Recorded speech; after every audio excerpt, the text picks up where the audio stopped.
Bonsoir, comment vous allez? J'espère que vous allez bien. Moi, je vais super bien. Pour ceux qui ne me connaissent pas, je suis Tizi Esther, épouse Soulama.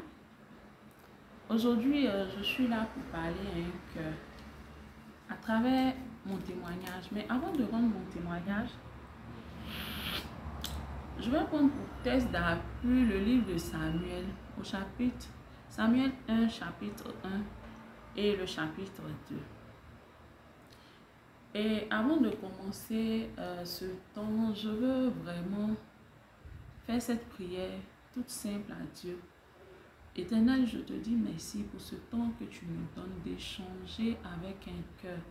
Seigneur, je prie que par ce témoignage, par cette parole que tu mets à mes lèvres, Seigneur, qu'un cœur soit touché, qu'un cœur s'attache à toi et qu'un cœur ait foi en toi, afin que son miracle soit parfait, Seigneur, car tu es le Dieu fidèle. Je te dis merci, Seigneur, prends le contrôle maintenant et que toute la gloire te revienne. Amen. Amen, amen. Donc, je lis la parole de Dieu. 1 Samuel 1. Il y avait un homme de Ramathaïm, Sophim de la montagne de Jéroam, fils d'Eliou, fils de Tohu, fils de Souf, Éphraïstien. Il avait deux femmes, dont l'une s'appelait Anne et l'autre Pénina.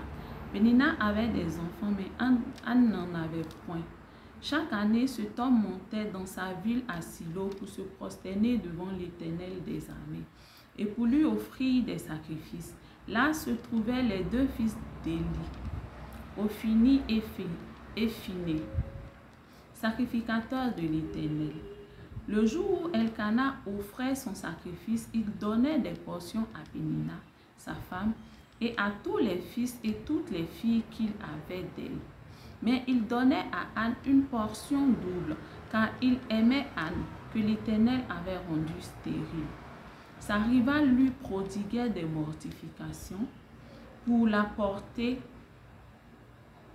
à s'irriter de ce que l'Éternel l'avait rendue stérile. Et toutes les années, il en était ainsi. Chaque fois qu'Anne montait à la maison de l'Éternel, Pénina la mortifiait de la même manière. Alors elle pleurait et ne mangeait point. Elkana, son mari, lui disait: Anne, pourquoi pleures-tu et ne manges-tu pas? Pourquoi ton cœur est-il attristé? Est-ce que je ne vaux pas pour toi mieux que 10 fils? Anne se leva après que l'on eut mangé et bu à Silo. Le sacrificateur Élie était assis sur un siège près de l'un des poteaux du temple de l'Éternel. Et l'amertume dans l'âme, elle pria l'Éternel et versa des pleurs. Elle fit un vœu en disant: Éternel des armées, si tu daignes regarder l'affliction de ta servante, si tu te souviens de moi et n'oublies point ta servante, et si tu donnes à ta servante un enfant mâle, je le consacrerai à l'Éternel pour tous les jours de sa vie, et le rasoir ne passera point sur sa tête. Comme elle restait longtemps en prière devant l'Éternel, Élie observa sa bouche. Anne parlait dans son cœur et ne faisait que remuer les lèvres, mais on n'entendait point sa voix. Élie pensa qu'elle était ivre, et il lui dit: Jusqu'à quand seras-tu dans l'ivresse? Fais passer ton vin. Anne répondit: Non, mon Seigneur, je suis une femme qui souffre en son cœur. Je n'ai bu ni vin ni boisson enivrante, mais je répandais mon âme devant l'Éternel.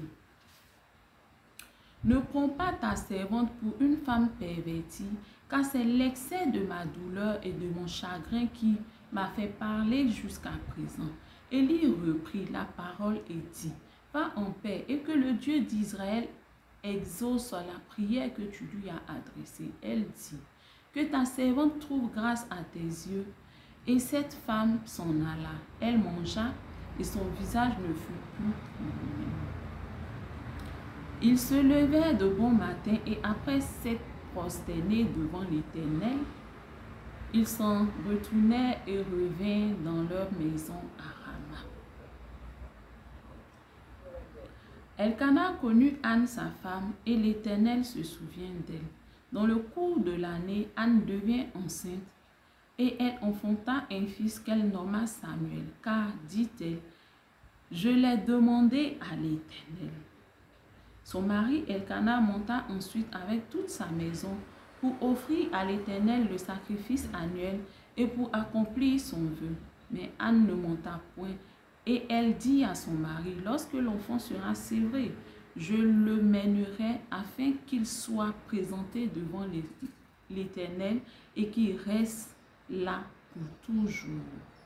Je vais m'arrêter là pour le chapitre 1 et maintenant je vais continuer avec le chapitre 2.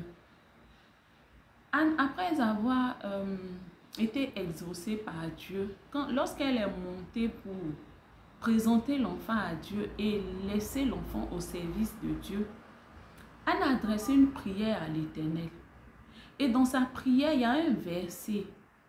C'est ce verset qui a déclenché le miracle dans ma vie. Donc, je vais lire le chapitre 2. 1 Samuel chapitre 2. Anne pria et dit, « Mon cœur se réjouit en l'Éternel, ma force a été relevée par l'Éternel, ma bouche s'est ouverte contre mes ennemis, car je me réjouis de ton secours. Nul n'est saint comme l'Éternel, il n'y a point d'autre Dieu que toi. Il n'y a point de rocher comme notre Dieu.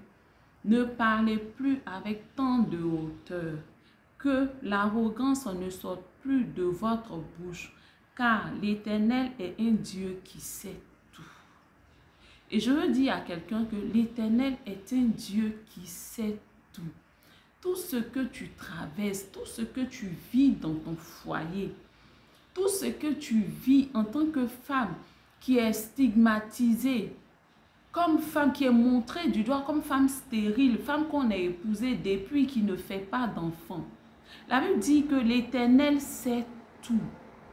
Tout, tes pleurs, tes larmes, tes efforts pour tomber enceinte qui sont vraiment, l'Éternel sait tout. Tout ce que tu traverses, tout ce que tu fais comme effort, tout ce que tu fais, l'Éternel sait tout. Et par lui sont pesées toutes les actions. L'arc des puissants est brisé et les faibles ont la force pour ceinture. Ceux qui étaient rassasiés se louent pour du pain et ceux qui étaient affamés se reposent. Et voici le verset qui nous intéresse. Anne dit, même la stérile enfante 7 fois. Et je veux m'arrêter sur ce verset. Même la stérile enfante 7 fois. Et celle qui avait beaucoup d'enfants est flétrie. Même la stérile enfante 7 fois. Je veux dire à quelqu'un, la stérilité que tu vis aujourd'hui là, c'est Dieu qui a retenu ton ventre pour que tu fasses un enfant glorieux, un enfant à la gloire de son nom, pour que l'enfant que tu vas porter demain là, soit pas un enfant comme tous les autres enfants. Regarde, Pénina avait beaucoup d'enfants. Pénina avait beaucoup d'enfants. Anne n'a eu qu'un seul enfant. Mais ce seul enfant là, je vous dis que il a été le juge d'Israël. C'est cet enfant-là qui a oint David, Saül et David. Le fils que Dieu a donné à Anne et que Anne a consacré à Dieu est devenu celui-là qui a pris la place d'Élie. Parce que Dieu avait rejeté la maison d'Élie.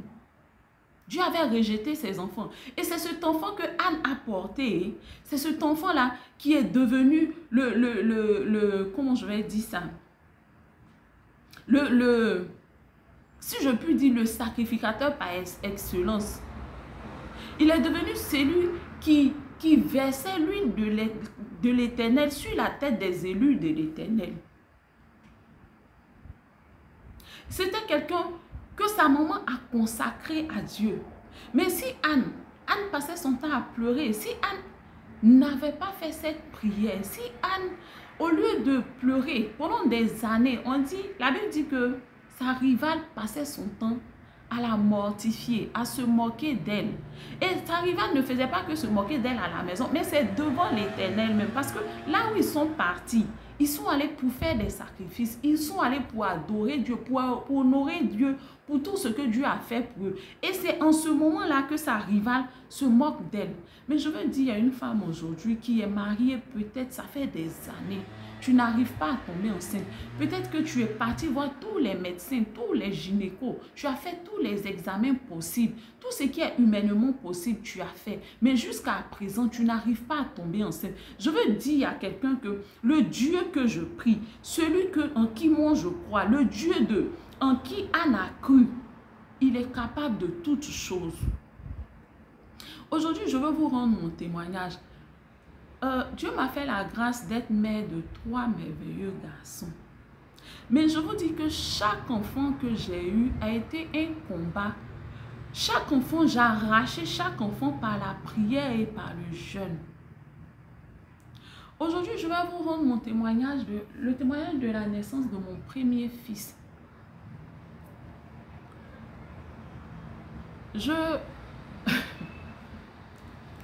Dieu m'a fait la grâce de le connaître un peu plus tôt. Oui, jeune, comme tout le monde, nos parents nous envoient à l'église, tout et tout. Ils nous donnent cette éducation chrétienne-là. Et c'est à chacun de nous de vivre son expérience personnelle avec Dieu.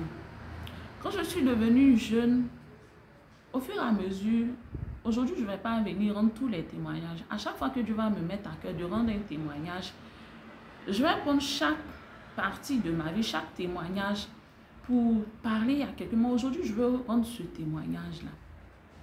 Quand j'étais jeune, je passais mon temps à faire des avortements.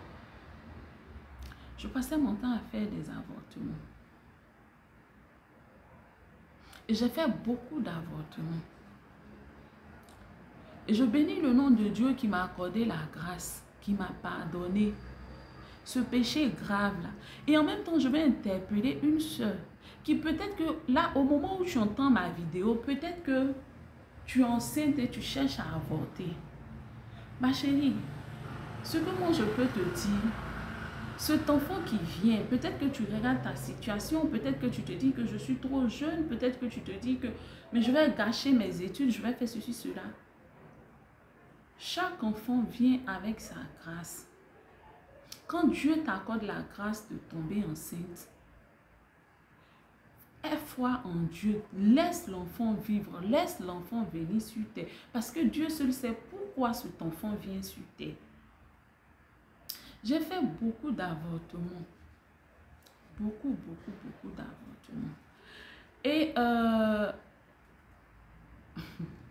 quand je suis venue à Abidjan après mon bac, j'étais enceinte. Ou du moins, je suis tombée enceinte. Quand je suis tombée enceinte, vu que mon papa m'emmenait l'argent, j'avais l'argent, m'emmenait l'argent chaque fin du mois pour prendre soin de moi, tout et tout. Donc, j'avais assez d'argent pour faire un avortement. Et faire un avortement n'était pas un problème pour moi. En fait, ça ne me disait rien. Je connaissais le Seigneur, j'étais chrétienne. En tout cas, ce que je peux dire, je n'étais pas convertie, mais j'étais chrétienne. Et je faisais des avortements. Et j'ai pris cet argent-là. Je suis allée voir une de mes soeurs, paix à son âme, qui m'a parlé d'un ami d'enfance qui avait sa clinique quelque part là-bas au pays. Et je me suis rendue dans cette clinique seule pour faire un avortement. Quand j'ai fait l'avortement, quand j'ai fini, je suis allée voir ma soeur qui m'a indiqué le coin. J'ai passé la journée là-bas. Et le soir, je suis rentrée chez moi. La chose, c'est que après l'avortement, j'avais remarqué pendant les 1 semaine d'après l'avortement, je crois 1 semaine, oui, 1 semaine, partout où je passais, il y avait toujours quelqu'un qui s'approchait de moi pour me demander ne serait-ce que 100 francs ou 200. En tout cas, Dieu mettait sur mon chemin des gens qui me demandaient de l'argent pour soit compléter leur transport, pour emprunter le bus pour rentrer chez eux, ou des gens qui me... Les gens me demandaient l'argent pendant toute cette semaine et je ne comprenais pas. Je me souviens que je me suis même énervée. Il y a un qui m'a accosté pour me dire, s'il te plaît, j'ai telle somme. Je ne sais même plus combien les bus coûtent en Côte d'Ivoire. J'ai un peu oublié parce qu'il y a longtemps de celui-là. Ça fait, je pense que cette histoire, ça fait 14 ans aujourd'hui parce que mon fils a 13 ans. 14 ans. 14 ans, 15 ans, je sais plus. Et, s'il vous plaît, vous pouvez me compléter, j'ai vraiment besoin de... Et la chose, c'est que quand ces personnes s'approchent de moi, quand je les regarde, je sens vraiment qu'ils sont dans le besoin. Et la chose, c'est que, en ce moment précis, dans ma main, l'argent que j'ai est tellement juste que, si j'enlève dedans, ça ne m'arrange pas. Mais, en même temps que quelque chose me dit ne donne pas, c'est tout ton argent. En même temps, il y a une petite voix en moi qui me dit donne. Et quand j'entends cette petite voix-là, ça m'énerve. Et même je me souviens que j'étais en train de dire, mais Seigneur, qu'est-ce qu'il y a? Regarde les gens qui ont garé voiture, ils ont l'argent. Pourquoi ils ne vont pas vers ces personnes-là pour leur demander de leur donner de l'argent? Et c'est à moi qu'ils viennent demander, je n'ai même pas d'argent. Regarde, mon argent est juste comme ça. Si je lui donne, je prends le taxi, je rentre et c'est fini. Mais quand je finissais de dire ça, j'interpellais la personne pour lui dire, tiens, je lui donnais. Et pendant les 1 semaine, c'était comme ça. Quand les 1 semaine sont passées, je dis jour pour jour, je t'ai couché. Et ce jour-là, ma maman m'a appelé. Je ne sais pas qui a dit à ma grande soeur que j'avais fait un avortement. En tout cas, je ne sais pas. Et ma grande soeur avait dit ça à ma maman. Donc, mon papa et ma maman venaient d'apprendre que leur fille vient de faire un avortement. Et que c'est dans ses habitudes. Donc, c'est ma maman qui m'a réveillée. Elle a commencé à me parler. Comment tu peux faire ça? Comment tu peux tuer un enfant? En tout cas, elle a dit, elle m'a parlé comme une maman parle à sa fille. Elle m'a parlé. Elle m'a vraiment parlé. Quand elle a fini de parler, je lui ai dit, j'ai compris que pardon. Je vous dis que quand maman a fini de parler, quand elle a raccroché, je me suis levée du lit. Je suis entrée aux toilettes pour aller uriner. Je suis restée aux toilettes pendant près de 2 heures. Dès que je me suis levée, j'ai eu une douleur forte au bas-ventre. Et je suis entrée aux toilettes, je me suis assise et il y a des caillots de sang qui ont commencé à descendre.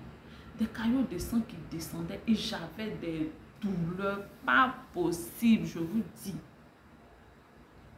Je ne pouvais pas appeler mon frère. Je ne pouvais pas appeler quelqu'un. J'étais dans mon coin. Je pleurais tout doucement dans mon coin. Et les caillots de sang descendaient et j'avais mal. J'ai ma grande soeur qui était sortie. Elle est passée à la maison et elle demandait à mon frère, ah, où est Esther? Où est Esther? Il disait, ah, elle était là tout à l'heure, je ne sais pas. J'étais dans les toilettes, je ne pouvais même pas parler.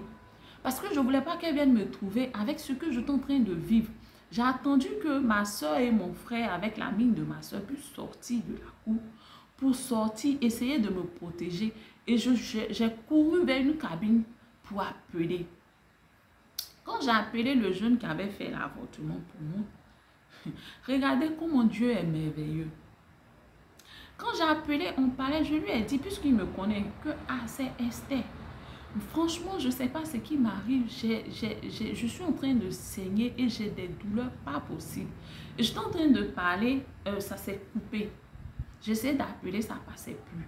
Et moi, je suis rentrée, puisque au quartier, on me connaissait.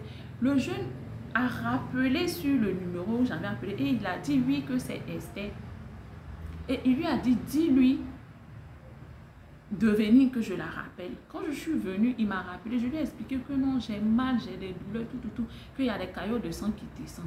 Et il m'a dit, dès que tu raccroches, tu viens, que là, je viens d'atterrir, je viens du Bénin, mon avion vient d'atterrir, je n'étais même pas au pays. Et tellement tu as la chance. Et avec ce que j'entends, ça veut dire que le sang est resté dans ton ventre pendant 1 semaine. Ça, on ne peut pas faire 3 jours après un avortement mal fait. Garder le sang dans son ventre pendant 3 jours, tu meurs. Mais ça fait 1 semaine qu'il y a le sang dans ton ventre. J'ai dit quand je raccroche là, tu prends le premier taxi, tu viens à la clinique. De l'aéroport, je descends à la clinique comme ça.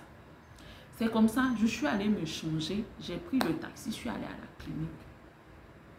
Je suis partie seule, je pleurais, je suis arrivée. Quand je suis arrivée au même moment que le monsieur. Direction bloc opératoire. Le monsieur allait gratter dans mon ventre pour enlever tout ce qui restait dans mon ventre. Je vous dis que Dieu est merveilleux.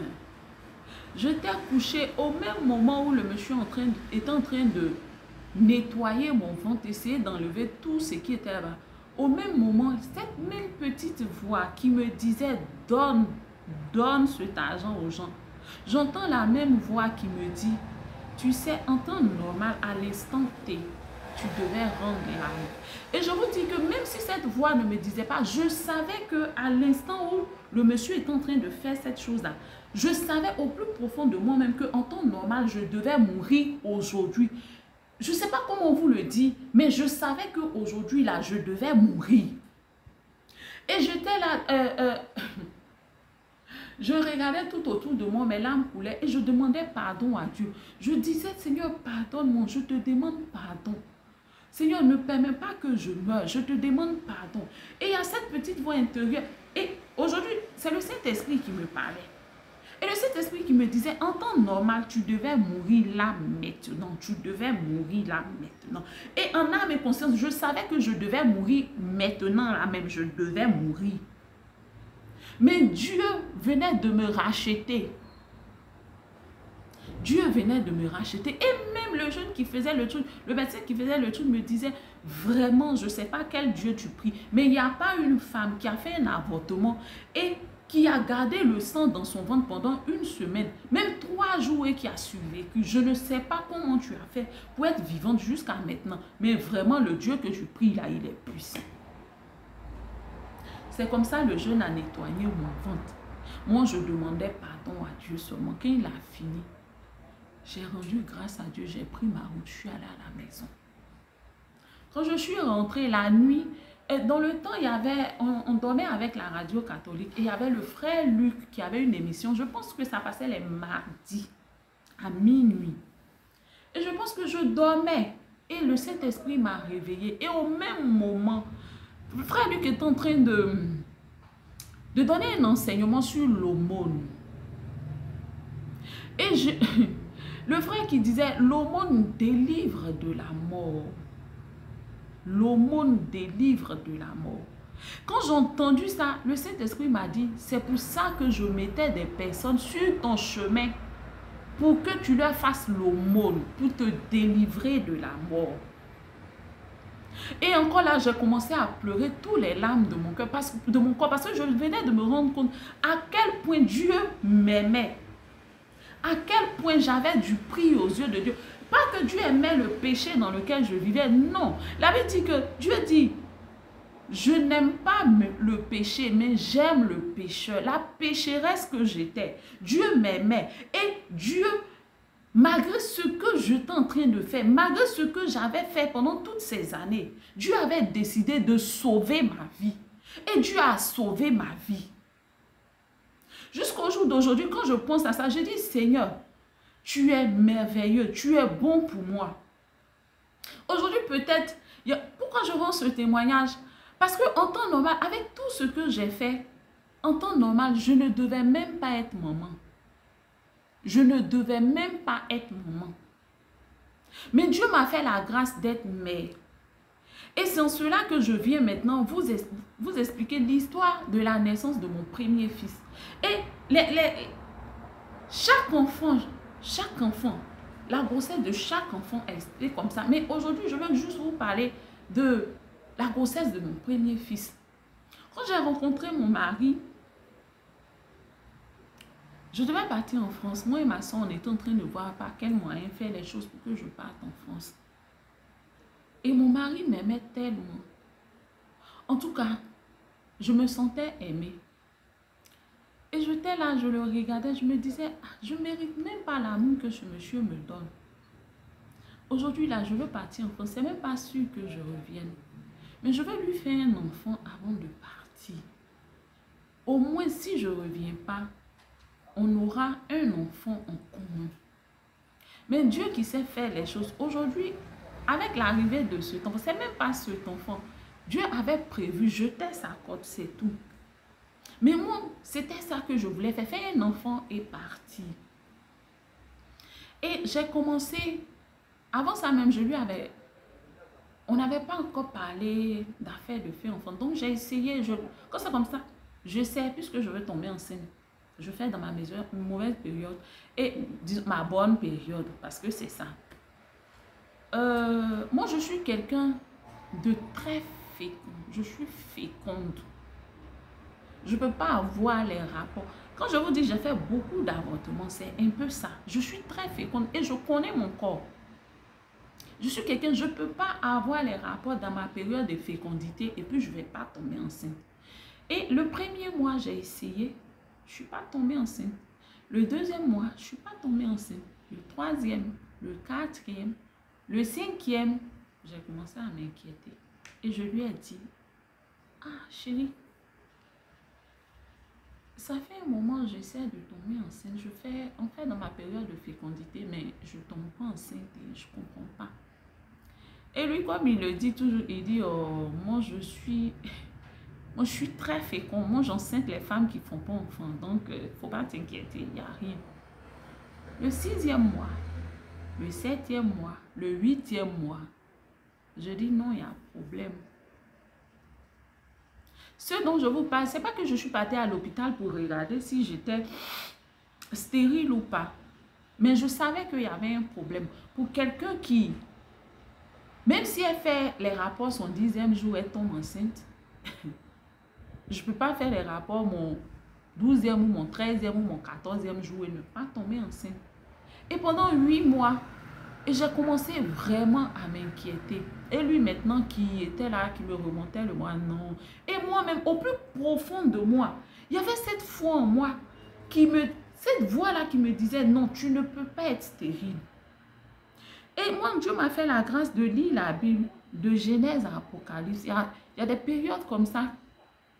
Dans le temps, même aujourd'hui encore, je prends ma Bible et je lis. Je prends mon temps, je lis la Bible pour comprendre, pour voir des choses. Et je suis tombée sur la prière de Anne, l'histoire de Anne. Et la parole de Anne, lorsqu'elle priait, quand elle a dit, même la stérile enfante 7 fois. Quand j'ai lu cette parole, ça m'a fait quelque chose dans le cœur. J'ai dit, Seigneur, même la stérile enfante 7 fois. Donc, moi qui ne suis pas stérile, moi à qui tu n'as pas dit que je suis stérile, tu dis que dans ta maison, il n'y a pas de femme stérile. Et aujourd'hui, Anne vient dire que même la stérile là, et si il devait avoir une femme stérile dans ta maison, cette stérile là, elle va enfanter 7 fois. Je vous dis que j'ai mis ma foi en cette parole, j'ai attrapé cette parole. Et j'ai commencé à prier avec. J'ai dit, Seigneur, je sais que, je n'étais pas encore mariée.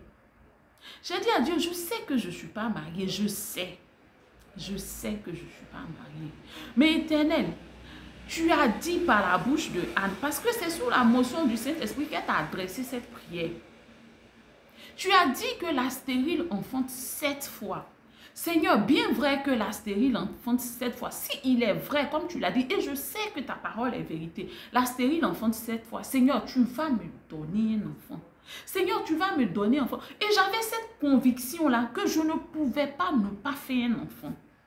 Et c'est en cela que je dis toujours à mes soeurs, à mes amis qui viennent vers moi pour dire, j'ai des problèmes pour faire un enfant. Je dis que, est-ce que dans ton esprit, là, tu te dis que c'est pas possible que tu sois stérile, quel que soit ce que le médecin a dit, quel que soit ce que les gens ont dit, ou quel que soit ce que les gens disent sur toi. Est-ce que toi-même dans ton esprit, par la foi que tu as en Jésus-Christ de Nazareth, tu sais que parce que Dieu a dit, il n'y a point de stérile dans ma maison, parce que Dieu a dit, la stérile enfante 7 fois là, tu sais que toi, tu vas faire un enfant, qu'il pleut, qu'il neige, qu'il vent, tu vas faire un enfant. Est-ce que tu le sais?